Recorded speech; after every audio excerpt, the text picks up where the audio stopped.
I think I'm here already. Okay, okay.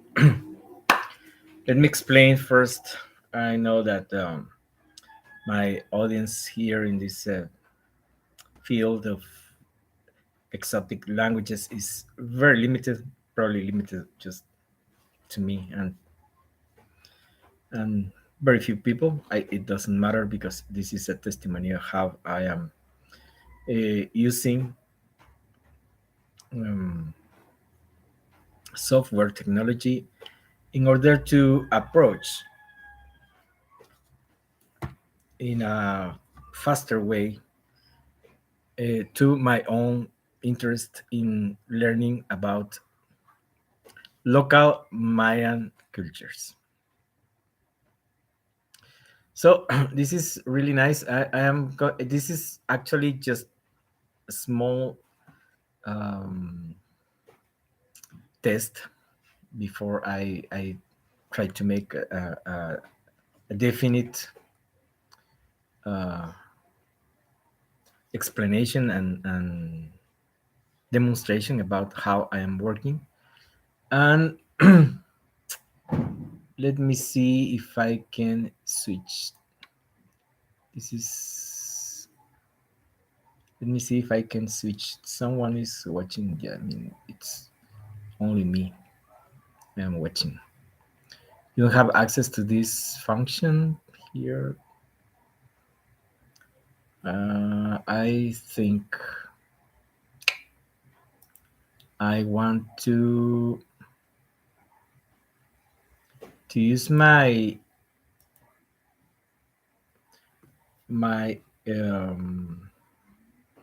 computer desktop actually, and I don't have the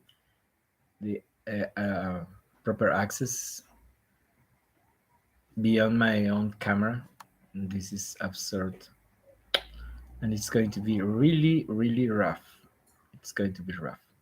So what I'm going to do is I will record everything and I will send it later. And yes, definitely, it is not possible. So I'm going to end this transmission here. I'm going to make another transmission with every detail of the process I'm into, and I'm going to show. Probably I'm going to to include something, an explanation like this, but it's going to take kind of at least an hour to finish what I'm trying to do. But I will explain in detail, step by step, what I am trying to accomplish here. Thank you. That's all for this very moment. I'm going to broadcast again in 1 hour or so after I cook um, my lunch because I'm the cook here, and later I'm going to go to the garden and work a little, clean the mess that was left after the rainy seasons here. I'm actually I'm going to explain something from my own background. I sorry, in 2000, in some years, I mean, probably more than 30, 35 years ago, I tried to learn a Mayan language here in Guatemala because I am located in Guatemala. Guatemala is a Mayan country. Uh,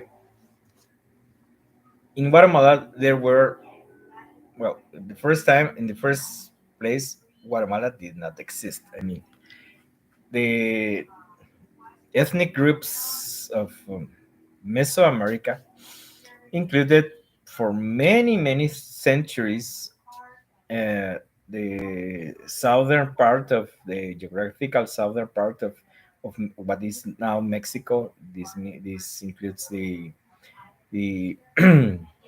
Tehuantepec Isthmus and the Yucatan Peninsula and the entire geographical region of Guatemala, what is Guatemala, Belize, parts of western Honduras, and parts of El Salvador.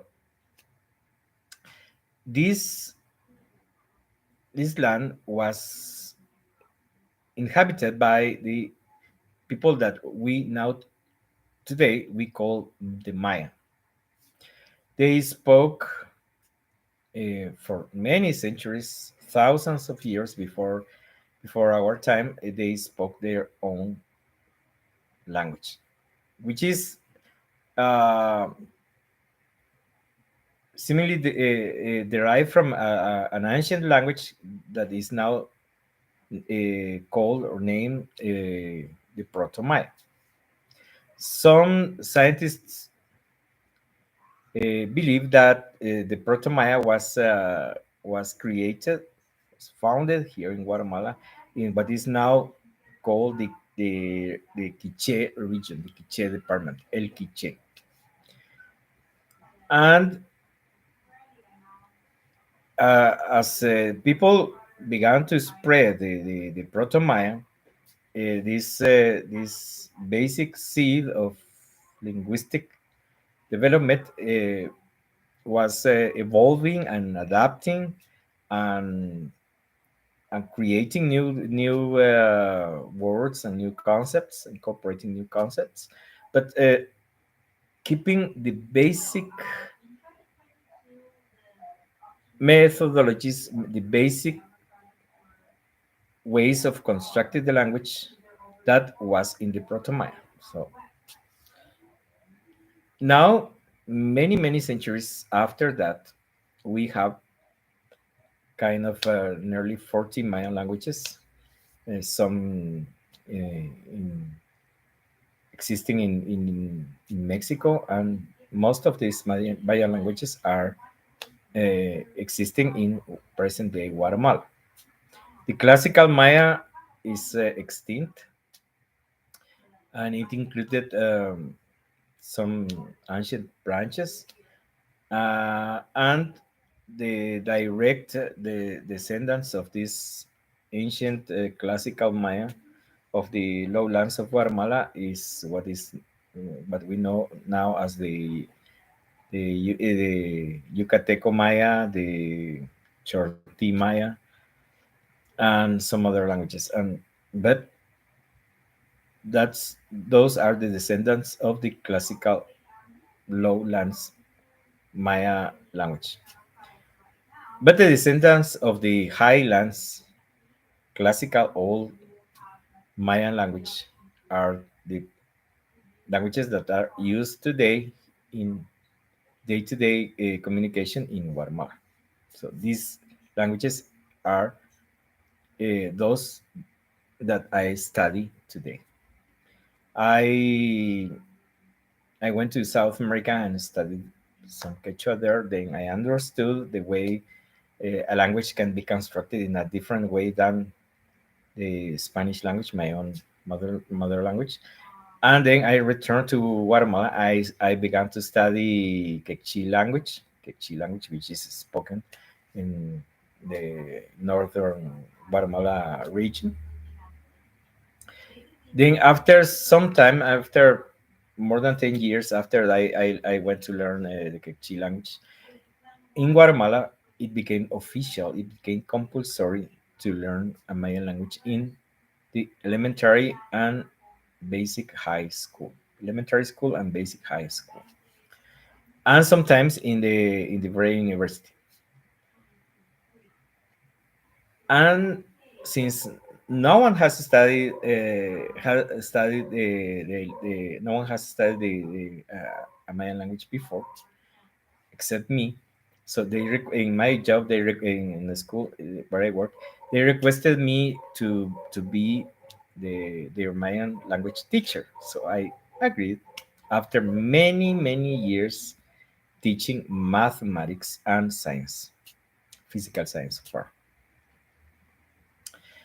That was in 2019, and after the year after 2020, we had all this episode of tragic episode of the COVID pandemics, and I had the opportunity to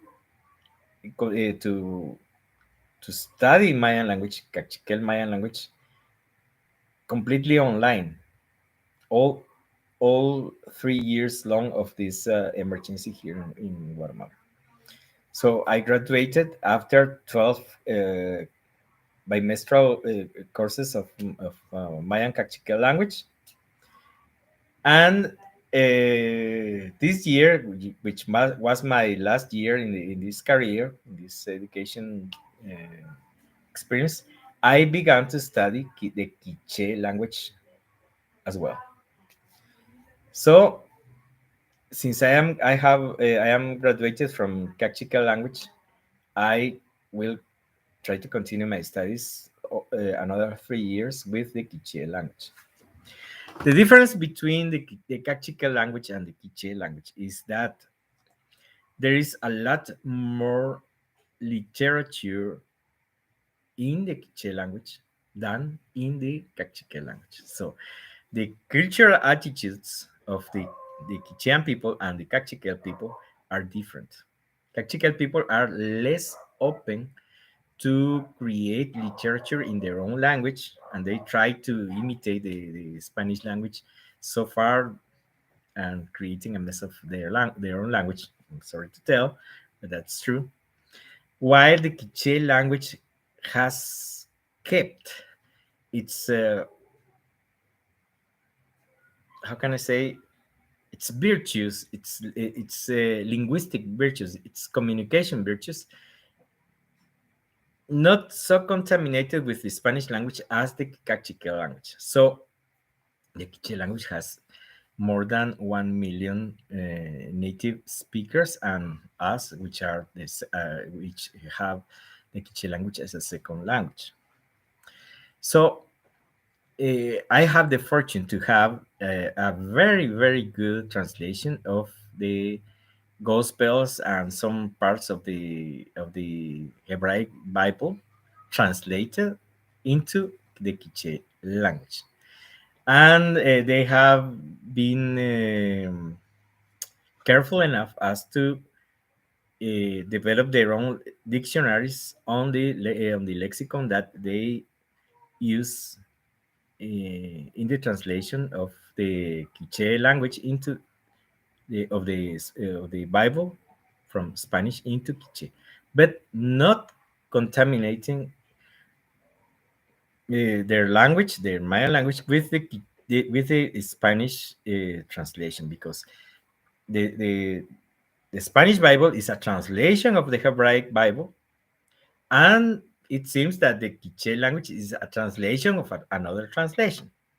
So my aim is one day I will try to compare the original Hebraic language Bible with the translation of the Quichean, Mayan Quichean uh, translation of the Bible. So probably that's going to take many years. I don't know how many years, but it is very interesting, and I'm being hired for accomplishing these tasks. So so far in the with the Cachica language, I have learned how to pray, how to speak about God, how to speak about uh, day-to-day situations, and I keep giving my classes for my students, but at the same time, I use the Quichean language in order to compare how literate is my own way of expressing ideas in Cachique language, because the Quiche language is more literate than the Cachique language. And another virtue that the Quichean people have is that they in when the Spanish conquerors came here, when the Spaniards came here, they wrote their ancient beliefs, cosmogonical ideas into Latin characters, but in the Quichean language. So this book this literature is what is known today as the Popol Vuh, which was written in Latin characters, but in the Quichean language, just in the first century after the Spaniards came and conquered these lands. So this book is very valuable in order to understand and compare the cosmogonical ideas of the ancient Mayan people and the cosmogonical ideas of the Hebraic people, for instance. So I'll see you later because I cannot show my desktop here in this transmission, and I'm going to include the explanation of how I am going to translate automatically as best as I can automatically the Gospel of John into Spanish, but creating a digital corpus of the dictionaries that these people have provided us with. Uh, Thanks for them. I'm going to give my credits for them. It's raining already. It's the month of December, and I am in a hurry because I have to prepare all my work for the next year, 2023. Bye for now. See you later.